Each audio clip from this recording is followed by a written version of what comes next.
सोचो घर में एक ही टीवी रिमोट है और लेने वाले दो भाई बहन हैं। अगर पापा ने रिमोट सिर्फ बड़े भाई को दे दिया तो छोटे भाई का रिएक्शन क्या होगा?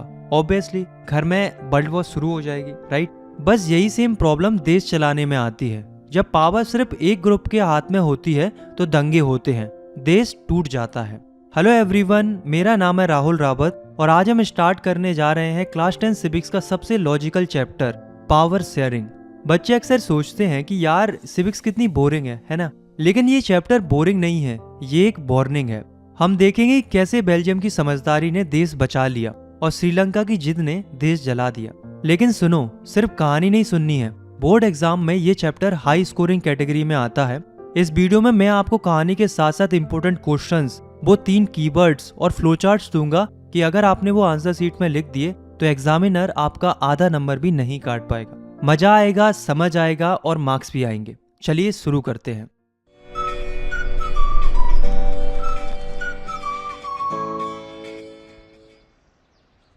चैप्टर की शुरुआत होती है दो देशों की कहानी से, बेल्जियम एंड श्रीलंका। हमें इन दोनों देशों की कहानी सुननी है। सबसे पहले हम बेल्जियम की स्टोरी सुनते हैं। तो बेल्जियम एक छोटा सा देश है यूरोप के अंदर, जो कि अपने बॉर्डर शेयर करता है France, Netherlands, Germany and Luxembourg से।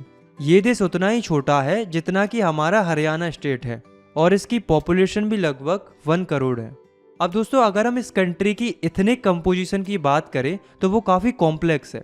जैसे कि आप इस बेल्जियम के मैप को देखो तो टोटल पॉपुलेशन में से 59% लोग फ्लेमिश रीजन में रहते हैं और वो डच लैंग्वेज बोलते हैं, और 40% जो लोग हैं वो वेलोनिया रीजन में रहते हैं जो कि फ्रेंच लैंग्वेज बोलते हैं, और जो बचे हुए 1% लोग हैं वो जर्मन लैंग्वेज बोलते हैं।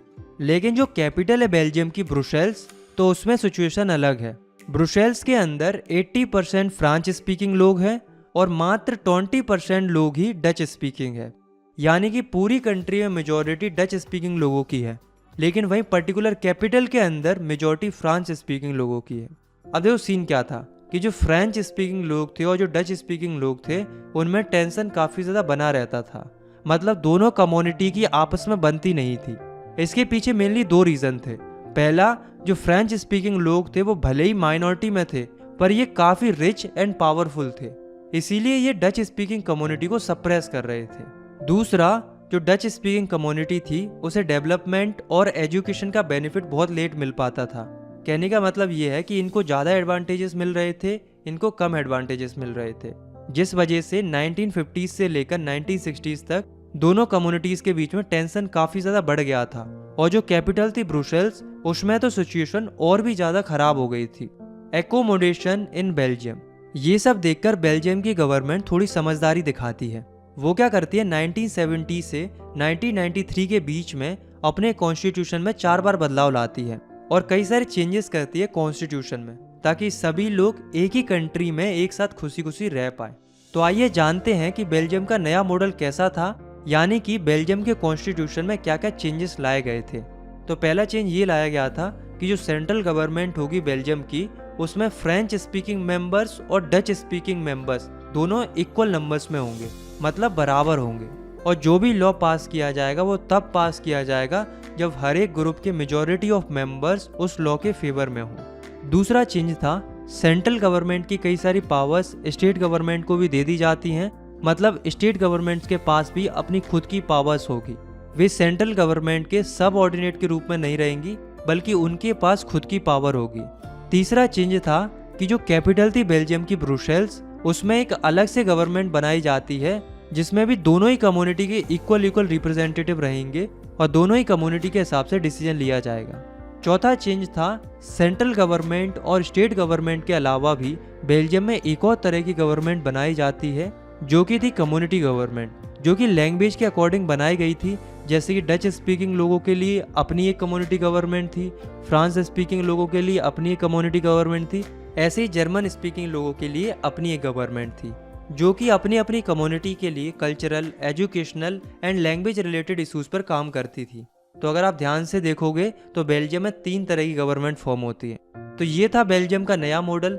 ये मॉडल दिखने में ज़रूर कॉम्प्लिकेटेड है, पर इससे बेल्जियम के लोग खुशी खुशी रहने लगते हैं और कोई भी कॉन्फ्लिक्ट्स देखने को नहीं मिलते। तो इतने अच्छे तरीके से पावर शेयरिंग की गई थी बेल्जियम के अंदर कि बेल्जियम एक पॉइंट ऑफ अट्रैक्शन बन गया पूरे यूरोप के लिए। इसलिए जब यूरोपियन यूनियन फॉर्म हुआ तो उन्होंने बेल्जियम की कैपिटल ब्रुसेल को चुना अपने हेडक्वार्टर्स बनाने के लिए। तो ये तो थी एक अच्छी कहानी जिसकी एक अच्छी एंडिंग होती है। लेकिन अब हम एक दूसरी कहानी सुनते हैं जो कि है श्रीलंका की।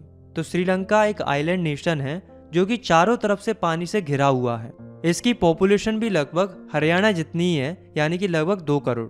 अब हम श्रीलंका की एथनिक कंपोजिशन देखते हैं, मतलब श्रीलंका में किस किस तरह से लोग रहते हैं। तो 74% जो लोग हैं वो सिनाला स्पीकर्स हैं, मतलब जो सिनाला लैंग्वेज बोलते हैं, और 18% जो लोग हैं वो तमिल स्पीकर्स हैं, मतलब जो तमिल भाषा बोलते हैं। अब ये तमिल स्पीकर्स भी 2 तरह के हैं। पहले हैं श्रीलंकन तमिल्स जो कि शुरू से ही प्रॉपर श्रीलंका के ही निवासी हैं, और दूसरे इंडियन तमिल्स। ये वो लोग हैं जिनके फोर फादर्स कई साल पहले इंडिया से श्रीलंका आ गए थे एज अ प्लांटेशन वर्कर और यहीं सेटल हो गए थे। और 7% जो लोग हैं वो क्रिश्चियन हैं जो सिनाला और तमिल स्पीकर्स हैं, मतलब दोनों ही भाषा बोलते हैं। सिनाला स्पीकर्स जो हैं वो बुद्धिस्ट हैं और तमिल स्पीकर्स जो हैं वो हिंदू भी हैं और मुस्लिम्स भी हैं। मेजॉरिटेरियनिज्म इन श्रीलंका। दोस्तों, श्रीलंका को 1948 में इंडिपेंडेंस मिल गई थी, लेकिन धीरे धीरे क्या होता है, गवर्नमेंट में सिनाला कम्युनिटी का डोमिनेंस बढ़ने लगता है क्योंकि वो मेजॉरिटी में थे।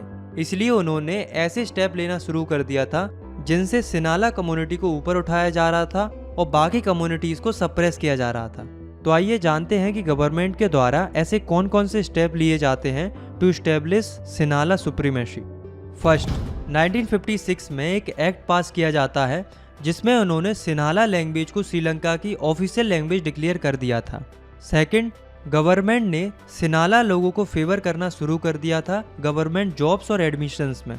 मतलब अगर 2 एप्लीकेंट ने सेम स्किल्स के साथ जॉब के लिए अप्लाई किया है तो जो सिनाला वाला व्यक्ति होगा उसे वो जॉब मिल जाएगी, तमिल वाले को नहीं मिलेगी। तो इस तरीके से सिनाला स्पीकर्स को फेवर मिल रहा था। थर्ड, नए कॉन्स्टिट्यूशन के हिसाब से जो गवर्नमेंट थी वो केवल बुद्धिज्म रिलीजन को प्रोटेक्ट कर रही थी और बढ़ावा दे रही थी, बाकी रिलीजन्स को इग्नोर किया जा रहा था। तो गवर्नमेंट के ये सारे मेजर्स देखने के बाद जो तमिल्स थे वो अपने आप को लेफ्ट आउट फील कर रहे थे क्योंकि उनकी लैंग्वेज और कल्चर के ऊपर कोई ध्यान नहीं दे रहा था। और ऊपर से उन्हें ये भी लग रहा था कि कॉन्स्टिट्यूशन और गवर्नमेंट पॉलिसीज की वजह से उन्हें इक्वल पॉलिटिकल राइट्स देने से वंचित किया जा रहा है और उनके साथ डिस्क्रिमिनेशन हो रहा है जॉब्स एंड अपॉर्चुनिटीज में, और उनके इंटरेस्ट को भी इग्नोर किया जा रहा है। तो ये सब देखकर श्रीलंकन तमिल्स थे वो अपनी पार्टीज लॉन्च करते हैं और गवर्नमेंट के सामने अपनी डिमांड्स रखते हैं। पहली डिमांड रखते हैं कि तमिल लैंग्वेज को भी ऑफिशियल लैंग्वेज डिक्लेयर कर दिया जाए। दूसरी डिमांड रखते हैं कि तमिल लोगों के लिए रीजनल ऑटोनॉमी ग्रांट कर दी जाए, मतलब उनके रीजन के लिए अलग से गवर्नमेंट बनाई जाए। तीसरी डिमांड रखते हैं कि तमिल लोगों को भी इक्वल अपॉर्चुनिटी मिलनी चाहिए एजुकेशन और जॉब्स में जितनी सिनालास को मिलती है। लेकिन गवर्नमेंट के द्वारा इनकी कोई भी डिमांड नहीं मानी जाती है, बल्कि इनको इग्नोर किया जाता है। तो जब तमिल्स की डिमांड नहीं मानी जाती है तो तमिल्स 1980s तक कई सारी पॉलिटिकल ऑर्गेनाइजेशंस बनाते हैं और डिमांड करते हैं कि हमारे लिए एक अलग से इंडिपेंडेंट स्टेट बनाया जाए तमिल-एलम, श्रीलंका के नॉर्थर्न एंड ईस्टर्न पार्ट में। लेकिन तमिल्स की कोई भी डिमांड नहीं मानी जाती है, जिस वजह से दोनों कम्युनिटीज के बीच में कॉन्फ्लिक्ट देखने को मिलता है और धीरे धीरे ये कॉन्फ्लिक्ट एक सिविल वॉर में बदल जाता है। मतलब खुद के देश के लोग ही आपस में लड़ रहे थे, जिस वजह से दोनों कम्युनिटीज के थाउजेंड्स ऑफ पीपल्स मारे जाते हैं और कई सारी फैमिलीज को कंट्री छोड़कर जाना पड़ता है। इस सिविल वॉर की वजह से श्रीलंका में काफ़ी ज़्यादा social, economical and cultural loss होता है। तो ये थी श्रीलंका की स्टोरी जिसकी एक बहुत ही बेकार एंडिंग होती है। तो दोस्तों, अभी तक हमने 2 स्टोरी सुनी, एक थी बेल्जियम की स्टोरी और दूसरी थी श्रीलंका की स्टोरी। दोनों ही देशों की स्टोरी लगभग सिमिलर थी, लेकिन ऐसा क्या हुआ कि एक कंट्री के लोग खुशी खुशी रहने लगते हैं और वहीं दूसरी कंट्री में सिविल वॉर हो जाता है। तो इसका रीज़न है पावर शेयरिंग। बेल्जियम में हमें पावर शेयरिंग देखने को मिली, मतलब अलग अलग कम्युनिटी के हिसाब से पावर को बांटा गया, इसलिए वहां पर कॉन्फ्लिक्ट्स देखने को नहीं मिले। वहीं दूसरी ओर श्रीलंका में पावर शेयरिंग देखने को नहीं मिली, जिस वजह से वहां पर सिविल वॉर जैसी सिचुएशन क्रिएट हो गई। तो यहाँ से हमें ये पता चलता है कि पावर शेयरिंग करना अच्छा है। लेकिन पावर शेयरिंग करना क्यों अच्छा है, why power sharing is desirable? तो इसके पीछे 2 रीज़न है। पहला है प्रूडेंशियल रीज़न और दूसरा है मोरल रीज़न। प्रूडेंशियल रीज़न क्या कहता है? पहला, पावर शेयरिंग करना अच्छा है क्योंकि ये कॉन्फ्लिक्ट्स की पॉसिबिलिटीज़ को रिड्यूस करता है। दूसरा, पावर शेयरिंग की वजह से पॉलिटिकल ऑर्डर में स्टेबिलिटी आती है। वहीं अगर हम बात करें मोरल रीजन की, यानी कि डीप तरीके से और मोरली अगर हम देखें, तो मोरल रीजन कहता है कि power sharing is the very spirit of democracy. मतलब पावर शेयरिंग करना एक बेसिक स्पिरिट है डेमोक्रेसी की, और अगर हम पावर शेयरिंग नहीं कर रहे हैं तो कहीं ना कहीं हम डेमोक्रेसी की स्पिरिट ही खराब कर रहे हैं। अगर हम डेमोक्रेसी कह रहे हैं तो उसके लिए पावर शेयरिंग होना ज़रूरी है। हम किसी भी गवर्नमेंट को लेजिटिमेट गवर्नमेंट तभी कह सकते हैं जब उसमें सिटीजन्स का पार्टिसिपेशन होता है, जो कि तभी संभव है जब ठीक तरीके से पावर शेयरिंग की गई हो। Forms of power sharing. अब हम देखते हैं कि पावर शेयरिंग किन किन फॉर्म्स में की जाती है, मतलब किस किस तरीके से पावर को शेयर किया जाता है। तो पहला तरीका है horizontal form of power sharing. इसमें क्या होता है, पावर को हॉरिजॉन्टली यानी कि सेम लेवल पर बांटा जाता है गवर्नमेंट के अलग अलग ऑर्गन्स में, जैसे कि लेजिस्लेचर, एग्जीक्यूटिव एंड जुडिशरी। इन तीनों ही ऑर्गन्स में कोई छोटा बड़ा नहीं होता, इनके पास बराबर पावर होती है, लेकिन तीनों के काम अलग अलग होते हैं। ये तीनों ही ऑर्गन्स आपस में एक दूसरे के ऊपर नज़र रखते हैं और चेक करते रहते हैं हर एक ऑर्गन को, जिससे ये इंश्योर होता है कि एक ऑर्गन अपनी मर्जी से अनलिमिटेड पावर्स का इस्तेमाल नहीं कर सकता। इसलिए इस हॉरिजॉन्टल अरेंजमेंट को system of checks and balances भी बोला जाता है। दूसरा तरीका है पावर शेयरिंग करने का, जो कि है vertical form of power sharing. इसमें क्या होता है, पावर को वर्टिकली डिवाइड किया जाता है डिफरेंट लेवल्स में। जैसे कि इंडिया की अगर हम बात करें तो सबसे टॉप पर आती है सेंट्रल गवर्नमेंट, फिर आती है स्टेट गवर्नमेंट और फिर थर्ड आती है लोकल गवर्नमेंट। तो ये vertical form of power sharing होती है। इस तरह की गवर्नमेंट को हम फेडरल गवर्नमेंट भी बोलते हैं। अब दोस्तों ऐसा ज़रूरी नहीं है कि हर एक कंट्री में पावर को तीसरे लेवल तक शेयर करे। अब चूंकि इंडिया इतनी बड़ी और डाइवर्स कंट्री है, इसलिए हमें तीसरा लेवल यानी कि लोकल गवर्नमेंट भी देखने को मिलती है। लेकिन वहीं ज़्यादातर कंट्रीज़ में हमें दो ही लेवल्स देखने को मिलते हैं, सेंट्रल और स्टेट। थर्ड लेवल की ज़रूरत ही नहीं पड़ती। इसके बारे में हम डिटेल से नेक्स्ट चैप्टर में भी पढ़ेंगे, क्योंकि अगला जो चैप्टर है वो पूरा का पूरा इसी टॉपिक पर बेस्ड है। तीसरा तरीका है पावर शेयरिंग करने का, that is power sharing among different social groups. देखो इसमें क्या होता है, पावर को अलग अलग सोशल ग्रुप्स के बीच में बांट दिया जाता है। ये सोशल ग्रुप रिलीजन या लैंग्वेज के बेसिस पर हो सकते हैं। तो इन्हीं अलग अलग सोशल ग्रुप्स के बीच में पावर को डिवाइड किया जाता है। फॉर एग्जाम्पल बेल्जियम में अलग अलग सोशल ग्रुप्स के लिए कम्युनिटी गवर्नमेंट बनाई गई थी, ताकि तीनों ही कम्युनिटी के लोग खुशी खुशी रह पाए। तो इस तरीके से अलग अलग सोशल ग्रुप्स के बीच में पावर को बांट दिया जाता है। सिमिलरली इंडिया में जो रिजर्व कॉन्स्टिट्यूएंसी दी जाती है वुमेन एंड वीकर सेक्शंस के लिए, ताकि उनका भी रिप्रेजेंटेशन हो सके, तो वो भी इसी फॉर्म ऑफ पावर शेयरिंग का एग्जाम्पल है। चौथा तरीका ये भी हो सकता है पावर शेयर करने का, कि पावर को हम different political parties and pressure groups के बीच में भी बांट सकते हैं। जैसे कि पॉलिटिकल पार्टीज के बीच में पावर शेयर होने से कंपटीशन क्रिएट होता है, और कंपटीशन होने की वजह से ये इंश्योर होता है कि पावर किसी एक हाथ में नहीं रहेगी, जो कि लॉन्ग रन में हमारी डेमोक्रेसी के लिए अच्छा है। इसका बढ़िया एग्जाम्पल है कोलिजन गवर्नमेंट। इसमें क्या होता है, अलग अलग पार्टीज मिलके कोलिजन बना लेती हैं और पावर को शेयर कर लेती हैं। इसी तरीके से कई सारे प्रेशर ग्रुप्स के बीच में भी पावर को शेयर किया जाता है, जिससे वे गवर्नमेंट को प्रेशराइज करते हैं ताकि वे गवर्नमेंट के डिसीजन को इन्फ्लुएंस कर पाए।